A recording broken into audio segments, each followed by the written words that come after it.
Assalamualaikum warahmatullahi wabarakatuh. Selamat pagi untuk kita semua. Terima kasih sebelumnya untuk Bapak dosen selaku pembina mata kuliah Ekonomi Internasional, Pak Aditya Bagus Singandaru, SEME, yang sudah memberikan tugas presentasi kelompok ini. Sebelum memulai presentasi, saya akan memperkenalkan anggota kelompok 5.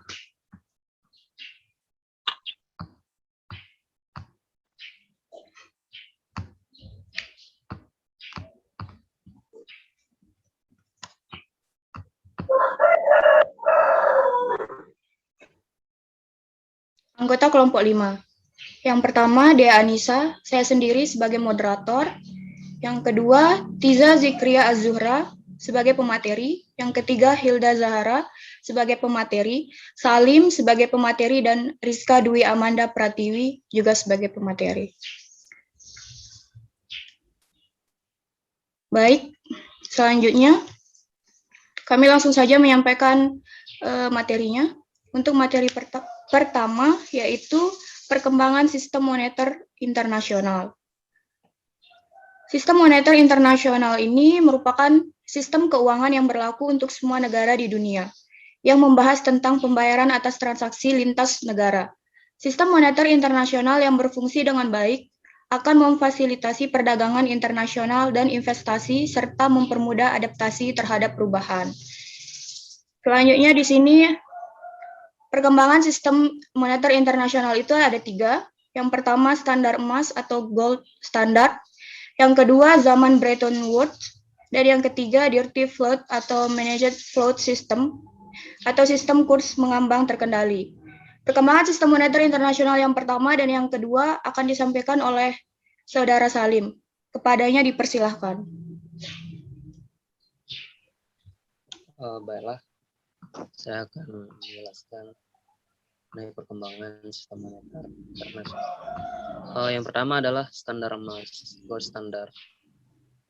Standar emas adalah sistem moneter di mana pemerintah mematok mata uang domestik ke emas. Di bawah sistem ini, nilai nominal uang setara dengan emas yang akan Anda peroleh ketika menukarnya. Jadi, pemerintah sepakat untuk mengkonversi uang kertas menjadi emas dalam jumlah tetap. Oleh karena itu, jumlah uang yang beredar akan berubah sesuai dengan persediaan emas di sebuah negara. Standar emas bergantung pada persediaan emas.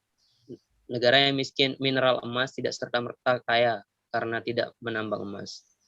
Mereka hanya mengandalkan pasokan dari ekspor barang. Oleh karena itu, secara umum, standar ini dianggap membatasi perekonomian untuk tumbuh. Tapi, sistem moneter ini juga mendukung stabilitas harga jangka panjang. Jumlah uang yang beredar lebih terukur daripada ketika mengadopsi uang kertas. Sejarah singkat standar emas. Standar emas populer di beberapa negara selama abad ke-19 hingga awal abad ke-20. Pada tahun 1821, Inggris menjadi negara pertama yang secara resmi mengadopsi standar emas. Kemudian standar emas internasional muncul pada tahun 1871 setelah Jerman mengadopsinya. Pada 1900, sebagian besar negara maju melakukan kebijakan yang serupa. Baru pasca Perang Dunia Kedua akan berakhir negara-negara pada utama bertemu untuk mengembangkan perjanjian Bretton Woods. Perjanjian tersebut menjadi kerangka kerja bagi sistem mata uang global sampai tahun 1971. Di bawah sistem Bretton Woods, semua negara mematok uang mereka ke dolar, yang mana menjadi mata uang cadangan dunia. Kemudian pada gilirannya, dolar Amerika emas dengan nilai tukar resmi sekitar $35 per ons. Opsi penukarannya hanya berlaku untuk bank negara dan tidak tersedia bagi perusahaan atau individu. Tapi kesepakatan tersebut tidak berjalan lama. Sistem Bretton Woods mulai runtuh di tahun 1968. Banyak negara anggota enggan untuk bekerja sama untuk mempertahankan kesepakatan. Pada tahun-tahun selanjutnya, Belgia dan Belanda menguangkan dolar untuk mendapatkan emas. Demikian juga Jerman dan Prancis melakukan langkah serupa. Saat ini, standar emas sudah tidak berlaku di sebagian besar negara. uang fiat sepenuhnya menggantikannya. Uang fiat adalah sebuah istilah untuk merujuk pada mata uang yang tidak memiliki nilai intrinsik, tetapi menjadi alat pembayaran. Kelebihan dan kekurangan standar emas. Next.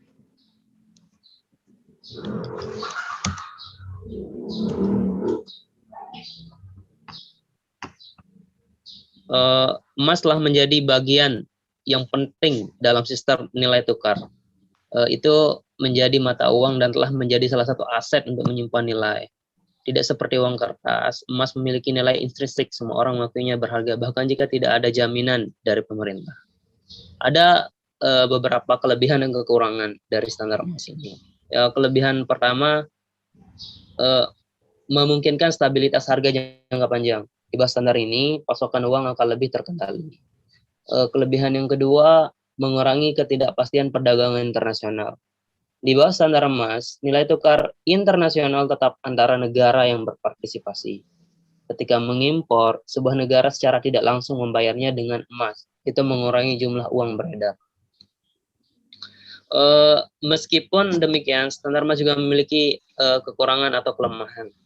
Kekurangannya itu menguntungkan negara yang penghasil emas. Emas adalah langka, tidak semua negara memiliki tambang emas. Jadi yang diuntungkan adalah negara yang mempunyai penghasil emas. Yang kedua, membatasi kemampuan perekonomian untuk tumbuh. Ketika kapasitas produktif suatu ekonomi tumbuh, maka jumlah uang beredar harus meningkat. Karena mematoknya dengan emas, itu berarti pasokan emas dalam perekonomian juga harus tumbuh pada tingkat yang setara. Yang ketiga, kekurangannya adalah kebijakan moneter tidak berguna untuk menstabilkan perekonomian. Di bawah standar, persediaan emas menentukan jumlah uang beredar. Jadi itu bertambah ketika negara tersebut mencatatkan surplus perdagangan atau ketika mereka menambang lebih banyak emas. Yang selanjutnya, next. Mengapa standar emas ditinggalkan? Selama depresi hebat, orang tidak lagi percaya terhadap uang kertas. Orang lebih menyukai aset safe haven untuk melindungi kekayaan. Mereka kemudian mengkonversi uangnya dengan emas. Itu mendorong lonjakan permintaan emas. Sampai di titik di mana bank sentral kehabisan emas, itu menyebabkan standar emas kolaps. Inggris Raya adalah negara pertama yang keluar dari standar emas. Mereka melakukannya pada tahun 1931. Depresi hebat membuat cadangan emas di negara tersebut menyusut tajam, seiring dengan lonjakan konversi uang menjadi emas. Negara-negara Eropa kemudian mengikutinya. Tapi Amerika Serikat mempertahankan standar emas selama 2 tahun lagi. Membuat perekonomian semakin terperosok akibat depresi hebat. Amerika secara efektif meninggalkan standar emas pada tahun 1933 selama pemerintahan Presiden Franklin D. Roosevelt. Kemudian negara tersebut secara resmi meninggalkan standar emas pada tahun 1971 ketika Presiden Richard Nixon mengakhiri perjanjian. Next. Selanjutnya, zaman Bretton Woods. Zaman Bretton Woods atau disebut dengan Bretton Woods System adalah sebuah sistem perekonomian dunia yang dihasilkan dari konferensi yang diselenggarakan di Bretton Woods, New Hampshire pada tahun 1944. Konferensi ini merupakan produk kerjasama antara Amerika Serikat dan Inggris yang memiliki beberapa fitur kunci yang melahirkan 3 institusi keuangan dunia, yaitu Dana Moneter Internasional, Bank Dunia, dan Organisasi Perdagangan. Sistem Bretton Woods dibentuk dalam rangka menyelesaikan pertarungan yang terjadi antara otonomi yang dimiliki oleh domestik dan stabilitas internasional. Next. Sejarah singkat Bretton Woods. Sejarah singkat pada abad ke-19, sistem perdagangan internasional didasari atas sistem perekonomian merkantilisme. Tujuan ekonomi merkantilisme adalah dengan memakmurkan negara dengan memasukkan sebanyak mungkin pendapatan ke dalam kas negara. Faktor utama dalam sistem perekonomian menurut kaum merkantilis adalah negara di mana merkantilisme sangat populer bagi pemerintah yang sedang melakukan pembinaan kekuatan negara. karena tujuannya lebih fokus pada pencapaian kepentingan nasional negara secara maksimal, namun sistem perdagangan ini hancur seiring dengan pecahnya perang dunia yang berdampak negara-negara menjadi proteksionis terhadap komoditas atau barang-barang dari luar, serta tidak stabilnya sistem mata uang selama perang terjadi. Di latar belakangnya semangat liberalisme, ide tersebut didukung oleh Amerika Serikat dan Inggris yang bertujuan untuk meningkatkan transaksi ekonomi yang berdasarkan atas kondisi akses yang sama terhadap pasar.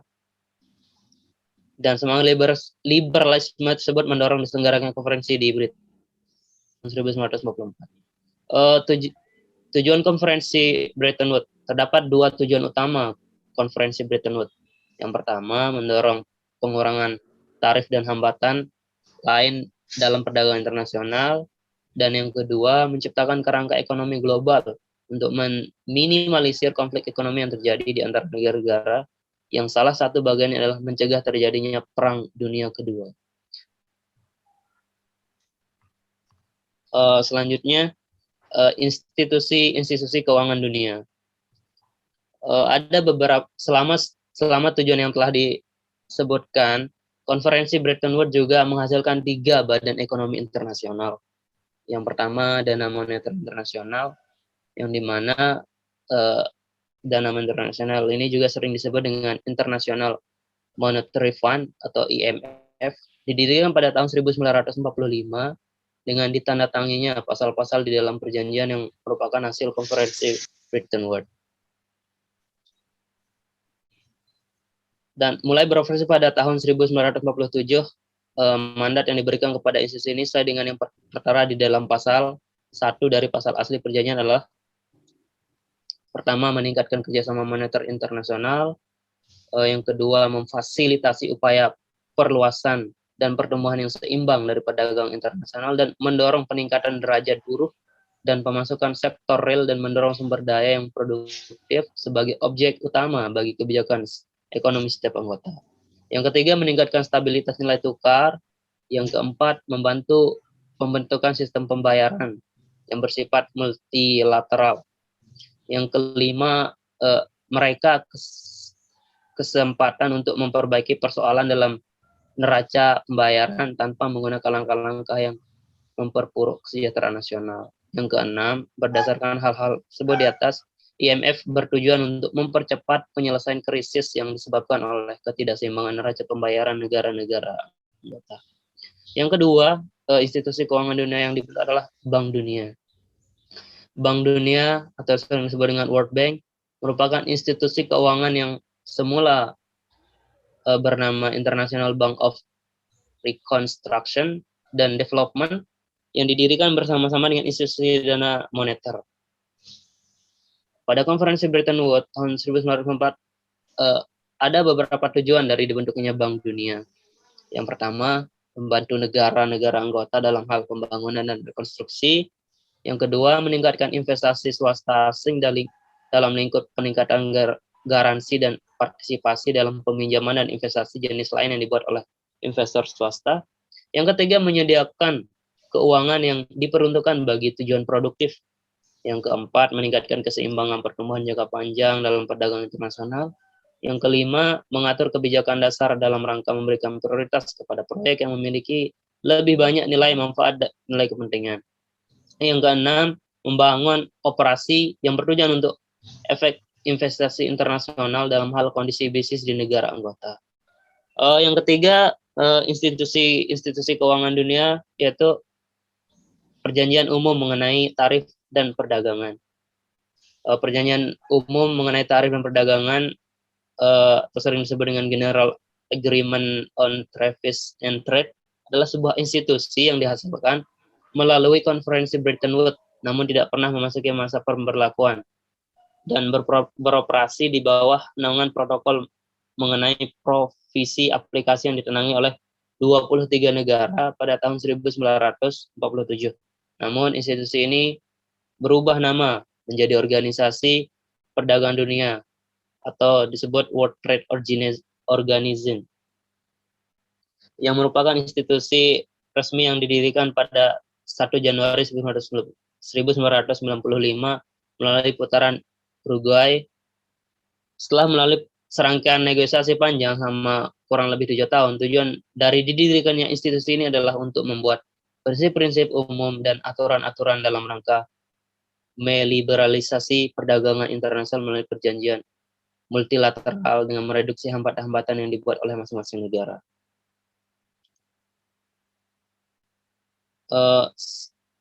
Konferensi Bretton Woods, institusi ini memiliki 3 prinsip utama, yaitu 1. Non-diskriminasi, 2. Penghapusan hambatan perdagangan, yang ketiga, konsultasi di kalangan negara. Next.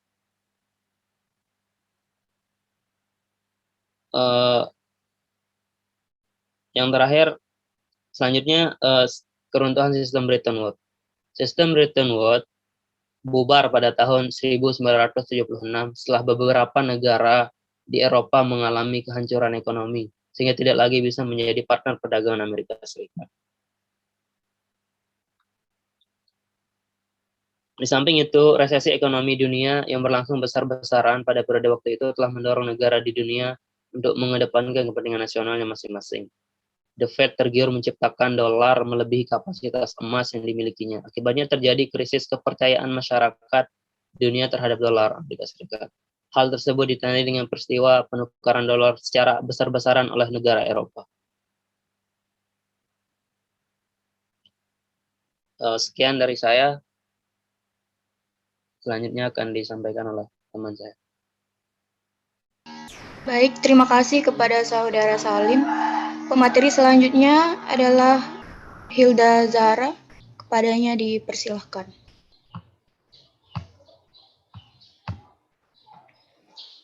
Baik, saya akan melanjutkan materi, yaitu Dirty Float atau Managed Float System, atau sistem kurs pengambang terkendali. Managed Floating Exchange Rate atau nilai tukar mengambang terkendali adalah sistem nilai tukar fleksibel di mana pemerintah masih melakukan intervensi, terutama untuk memoderasi pergerakan ketika ada perubahan besar nilai tukar. Dalam keadaan normal, nilai tukar dibiarkan untuk ditentukan oleh kekuatan penawaran dan permintaan. Tetapi ketika telah bergerak jauh dari brand atau rentang tertentu, pemerintah, dalam hal ini bank sentral, akan melakukan intervensi. Meskipun melakukan intervensi, bank sentral tidak berkomitmen untuk menargetkan nilai tukar pada tingkat tertentu atau zona target tertentu. Intervensi tidak dimaksudkan untuk mempengaruhi ekspektasi publik terhadap nilai tukar dan bukannya mengurangi volatilitasnya. Nilai tukar yang terlalu fluktuatif membahayakan perekonomian karena menyebabkan ketidakstabilan. Untuk alasan ini, setiap depresiasi atau apresiasi yang tajam mengharuskan bank sentral untuk menstabilkan pergerakan nilai tukar. Sampai tahun 1980-an, sebagian besar mata uang dunia tunduk pada beberapa bentuk kontrol. Tetapi dengan munculnya perdagangan bebas dan globalisasi pada tahun 1990-an, sebagian besar negara maju secara bertahap menghapus intervensi tersebut, membiarkan nilai tukar mata uang mereka berfluktuasi sesuai dengan pasokan dan permintaan. Nilai tukar mengambang yang terkendali juga dikenal sebagai dirty float karena pemerintah berusaha melakukan intervensi sehingga volatilitas nilai tukar menjadi lebih moderat. Kebijakan itu kontras dengan nilai tukar mengambang bebas, juga dikenal sebagai clean float, di mana nilai tukar hanya ditentukan oleh penawaran dan permintaan di pasar dan tanpa intervensi pemerintah. Selanjutnya, cara-cara pembayaran perdagangan internasional ada 5, yaitu cash, open account, commercial bills of exchange, letter of credit, dan private compensation. Nah, yang akan saya bahas pertama yaitu cash. Pembayaran dengan cara cash atau tunai pada umumnya dengan menggunakan mata uang negara domestik atau dengan mata uang asing. Melalui bank, transaksi pembayaran tunai antar negara yang bersangkutan bisa langsung dilakukan. Pembayaran ini dilakukan secara tunai, baik secara keseluruhan, full payment, atau sebagian, partial payment, karena beberapa alasan tertentu. Yang pertama, permintaan atas produk melebihi penawaran produk. Yang kedua, penjual dan pembeli belum saling mengenal dan kurang saling percaya. Yang ketiga, dalam situasi darurat, misalnya peperangan. Yang keempat, mata uang negara importer termasuk mata uang lemah atau soft currency yang beresiko tinggi. Cara pembayaran diantaranya dilaksanakan melalui yang pertama, wesel bank atas unjuk atau bankers side draft, yaitu surat perintah yang dibuat oleh bank domestik yang ditunjukkan kepada bank korespondennya di negara lain untuk membayar sejumlah uang tertentu kepada si pembawa surat wesel. Dan yang kedua, telegraphic transfer, yaitu perintah pembayaran yang dikirimkan melalui telegram atau telex dari bank dalam negeri ke bank korespondennya di luar negeri. Sekian dari saya. Selanjutnya akan disampaikan oleh materi selanjutnya. Terima kasih kepada Saudari Hilda. Pemateri selanjutnya akan disampaikan oleh Saudari Rizka. Kepadanya dipersilahkan. Baik, saya akan melanjutkan pembahasan mengenai cara-cara pembayaran perdagangan internasional, yaitu open account. Cara ini merupakan kebalikan dari pembayaran cash. Dengan cara open account, barang telah dikirim kepada importir tanpa disertai surat perintah membayar serta dokumen-dokumen. Pembayaran dilakukan setelah beberapa waktu atau terserah kebijakan importir. Dengan cara itu, resiko sebagian besar ditanggung eksportir. Misalnya, eksportir harus mempunyai banyak modal, dan apabila pembayaran akan dilakukan dengan mata uang asing, maka resiko perubahan kurs menjadi tanggungannya. Dengan metode ini, maka pembayaran dilakukan setelah barang diterima, atau kebalikan dari sistem advance payment. Sistem pembayaran ini mengharuskan penjual atau eksportir mengirim barang terlebih dahulu setelah kontrak ditandatangani. Pembayaran dilakukan setelah pembeli menyetujui barang-barang yang diterima. Pengiriman uang dilakukan melalui bank. Cara pembayaran dengan open account merupakan kebalikan dari advance payment. Jika pada advance payment, pembeli yang terlebih dahulu melakukan pembayaran harga barang, maka open account penjual yang terlebih dahulu melakukan pengiriman barang. Baru setelah itu, pembeli membayar harga melalui perintah transfer bank ke rekening penjual. Dengan open account, nama pemilik barang yang tercantum dalam dokumen eksportir sudah atas nama pembeli. Dokumen yang diserahkan oleh eksportir pada importir dapat melalui bank. Namun demikian, penyerahan dokumen tersebut kepada bank hanya sebatas sebagai kurir. Sama seperti cara pembayaran advance payment, maka cara pembayaran dengan open account jarang dipergunakan oleh pihak-pihak yang belum saling mengenal dengan baik reputasi mitra kontraknya. Oleh karena itu, cara ini sangat menguntungkan pembeli. Maka pada umumnya cara pembayaran open account banyak dilakukan dengan cara induk perusahaan dengan anak perusahaan. Dengan cara pembayaran, kemudian maka induk perusahaan sebenarnya telah memberikan pembiayaan kepada anak perusahaan. Keuntungan cara pembayaran seperti ini sama seperti pada pembayaran dengan advance payment, yaitu dapat mengurangi biaya jasa perbankan. Cara open account ini akan baik digunakan apabila yang pertama pembeli sudah dikenal dengan baik, yang kedua keadaan ekonomi dan politik yang stabil, yang ketiga dekat dengan pasar. Selanjutnya,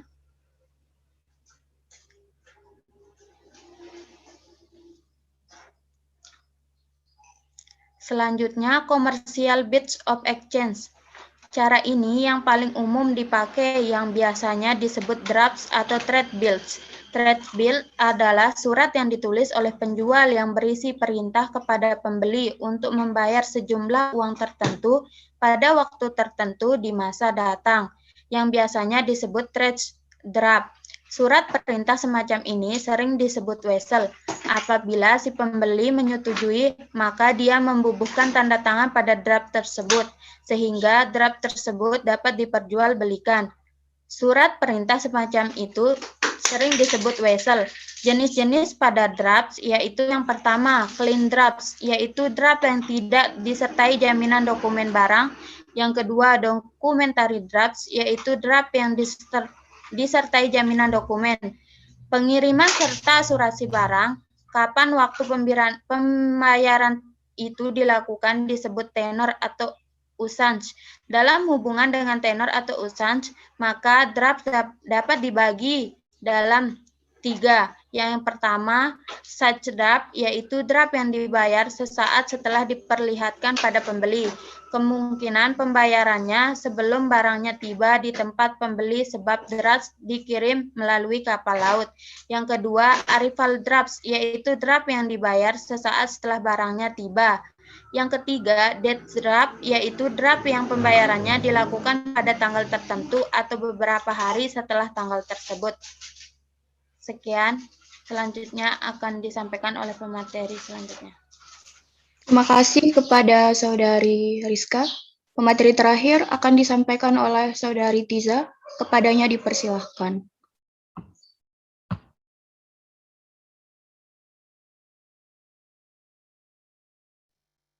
Assalamualaikum warahmatullahi wabarakatuh.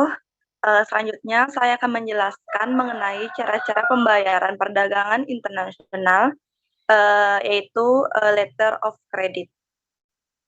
Jadi di sini letter of credit adalah suatu surat yang dikeluarkan oleh suatu bank atas permintaan importir yang ditujukan kepada eksportir di luar negeri sebagai relasi. Letter of credit memberikan hak kepada eksportir untuk menarik wesel-wesel atas importir yang bersangkutan. Transaksi ekspor dan impor dalam perdagangan internasional pada dasarnya dapat dilakukan dengan atau tanpa letter of credit. Tetapi karena letter of credit melindungi kedua belah pihak antara eksportir dan importir, di mana bank ikut terlibat dalam hal ini, dan untuk mengurangi resiko tertentu, maka transaksi dengan letter of credit lebih disenangi oleh penggunanya. Selanjutnya, saya akan menjelaskan mengenai apa saja manfaat dalam penggunaan dari letter of credit. Yang pertama, yaitu manfaatnya memudahkan proses transaksi pembayaran di antara pihak yang belum saling mengenal. Terus yang kedua, sebagai kepastian atau keamanan pembayaran untuk menghindari resiko yang disediakan oleh importir. Yang ketiga, menjamin kelengkapan dokumen yang dipersyaratkan. Dan yang keempat, memungkinkan eksportir dan importir memperoleh kredit dari bank. Tentu untuk melakukan letter of credit, terdapat tata cara pembayarannya. Yang pertama yaitu importir meminta kepada bank atau bank devisa yang ditunjuk untuk membuka suatu letter of credit untuk dan atas nama eksportir. Dalam hal ini, importir bertindak sebagai opener. Bila importir telah memenuhi ketentuan yang berlaku untuk impor seperti surat izin impor, maka selanjutnya bank melaksanakan pembukaan letter of credit atas nama importir. Yang kedua, eksportir menyerahkan barang ke carrier. Sebagai gantinya, eksportir akan mendapatkan bill of lading. Dan yang ketiga, eksportir menyerahkan bill of lading tersebut kepada bank untuk mendapatkan pembayaran. Paying bank kemudian menyerahkan sejumlah uang setelah mereka mendapatkan bill of lading tersebut dari eksportir. Dan yang terakhir yaitu importir menyerahkan bill of lading kepada carrier untuk ditukarkan dengan barang yang dikirimkan oleh eksportir. Tentu dalam cara pembayaran internasional ini terdapat kelebihan dan kekurangannya. Pada letter of credit ini terdapat kelebihan dan kekurangannya. Pada kelebihannya yaitu yang pertama yaitu jaminan pembayaran terhadap eksportir. Terus yang kedua, setelah semua dokumen sesuai dengan persyaratan letter of credit yang diserahkan, eksportir akan segera menerima pembayaran dari bank. Yang ketiga, letter of credit dapat digunakan oleh eksportir untuk pembayaran selanjutnya. Dan yang keempat, letter of credit tidak mengharuskan importir untuk menyediakan dana sepenuhnya. Yang kelima, Importir dapat menggunakan hak kepemilikan dokumen berdasarkan letter of credit untuk memperoleh pembiayaan selanjutnya.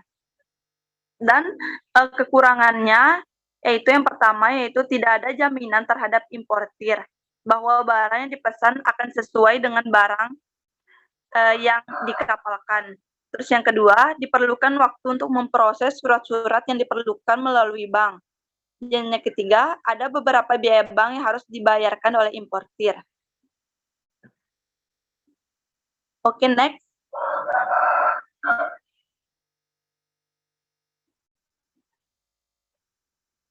Selanjutnya, cara-cara pembayaran perdagangan internasional. Yang terakhir yaitu ada private compensation.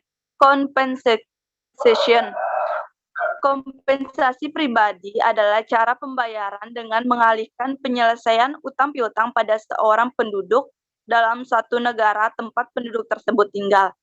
Di sini saya menggambarkan skema tentang bagaimana sistem pembayaran kompensasi pribadi ini.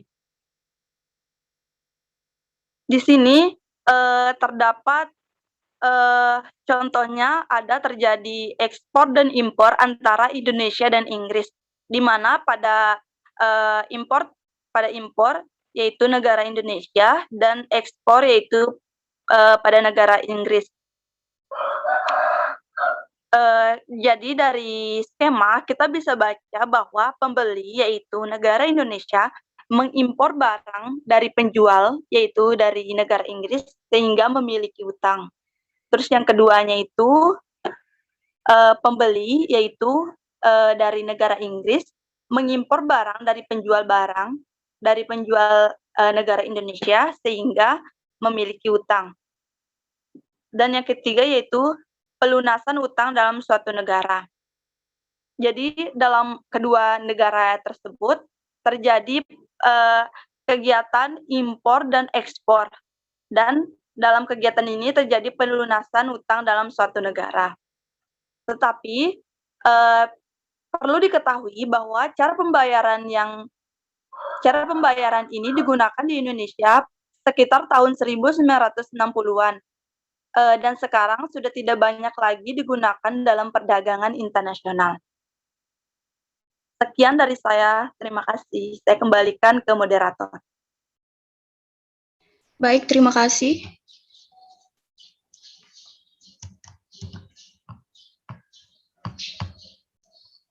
Dengan berakhirnya presentasi dari Tisa, berakhir pula presentasi kita pada pagi hari ini. Jadi, terima kasih kepada Bapak dosen dan teman-teman anggota kelompok 5 yang telah menyampaikan materinya. Mungkin itu saja dari kami yang bisa kami sampaikan. Kami sadar masih banyak kekurangan. Mohon maaf apabila ada kesalahan kata, itu semua datangnya dari kami sendiri. Dan semoga apa yang telah disampaikan bermanfaat untuk kita semua. Sekian dan terima kasih. Wassalamualaikum warahmatullahi wabarakatuh. Waalaikumsalam warahmatullahi wabarakatuh. Waalaikumsalam warahmatullahi wabarakatuh.